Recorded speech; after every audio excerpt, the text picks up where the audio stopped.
সুপ্রিয় দর্শক আসসালামু আলাইকুম। দেশ ও প্রবাসে যে যেখানেই আছেন আপনাদের প্রত্যেককেই শুভেচ্ছা জানাচ্ছে। আজকে নতুন একটি প্রতিবেদন দেখতেই পারছেন আমার সামনে একটি আপু আসছে। আসলে আপুর জীবনে কী হয়েছে বা কেন আসছে চলুন কথা বলে জানার চেষ্টা করি। আপু আসসালামু আলাইকুম। আপু আপনার নাম কি? মরিয়ম। মরিয়ম আপু, কেমন আছেন আপনি? ভালো আছেন? আপনার বাড়ি কোথায়, ঠিকানা কোথায়? এখন আছি মিরপুর দিয়ে। মিরপুর দিয়ে? ওইখানে কি জায়গায় জমি টমি আছে? গ্রামের বাড়ি কোথায়?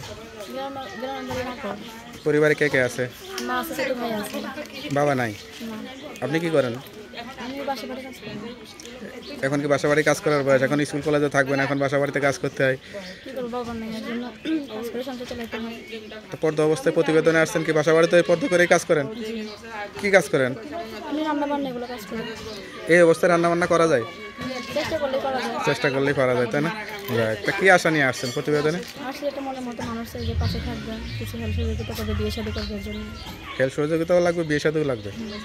যে জীবনসঙ্গী হবে সে যদি হেল্প করে তাহলে তো আপনার স্বামীর টাকাই নষ্ট হবে, তার দরকার কি সহযোগিতা করার? তাহলে তো বিয়ে শাদী করবে। সরাসরি বিয়ে শাদী করুন। বয়স হয়েছে না বিয়ের? হ্যাঁ, বিয়ে বসতে হয়েছে। লেখাপড়া করা হয়নি? করছি, 5 পর্যন্ত পড়াশোনা করছি। মাত্র 5 পর্যন্ত করছিলেন আর কি। তা কেউ যদি সরাসরি এসে দেখা করে তাহলে তো চেহারাটা দেখাবেন, তাই তো?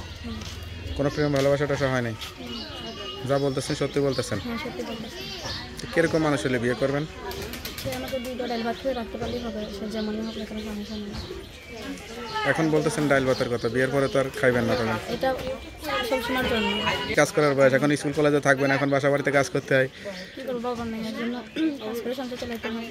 তো পর্দা অবস্থায় প্রতিবেদনে আসছেন, কি বাসা বাড়িতে পর্দা করেই কাজ করেন? কি কাজ করেন? আমি রান্না বান্না এগুলো কাজ করি। এই অবস্থায় রান্না বান্না করা যায়? চেষ্টা করলে করা যায়। চেষ্টা করলেই পারা যায়, তাই না? তা কি আশা নিয়ে আসছেন প্রতিবেদনে? আসলে এটা মনের মতো মানুষ চাই যে পাশে থাকবে, কিছু হেল্প সহযোগিতা করবে, বিয়ে শাদী করবে, এর জন্য। হেল্প সহযোগিতাও লাগবে, বিয়ে সাথেও লাগবে। যে জীবনসঙ্গী হবে সে যদি হেল্প করে তাহলে তো আপনার স্বামীর টাকাই নষ্ট হবে, তার দরকার কি সহযোগিতা করার? তাহলে তো বিয়ে শাদী করবে। সরাসরি বিয়ে শাদী করুন। বয়স হয়েছে না বিয়ের? হ্যাঁ, বিয়ে বসতে হয়েছে। লেখাপড়া করা হয়নি? করছি, 5 পর্যন্ত পড়াশোনা করছি। মাত্র 5 পর্যন্ত করছিলেন আর কি। তা কেউ যদি সরাসরি এসে দেখা করে তাহলে তো চেহারাটা দেখাবেন, তাই তো? কোনো প্রেম ভালোবাসাটা হয় নাই? যা বলতেছেন সত্যি বলতেছেন? হ্যাঁ, সত্যি বলতেছি। কিরকম মানুষ হলে বিয়ে করবেন? সে আমাকে 2 ডাল ভাত খেয়ে রাখতে পারলেই হবে, সে যেমনই হোক না কেন, সমস্যা নেই।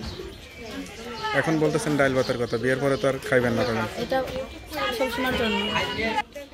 তো যাই হোক, আপনার কথা শুনে যদি কেউ যোগাযোগ করতে চায় নাম্বার তো দেওয়া যাবে। জি, আমার খুঁজতে আছে, জি, একটু বলে দেন। 0133 তা যোগাযোগের নাম্বারটা একটু আবার বলে দেন। 0133 43 80626। নাম্বারটা খোলা থাকে তো? যাই হোক, নাম্বারটা খোলা রাখবেন, কেউ ফোন দিলে সত্যি কথা বলবেন, ঠিক আছে?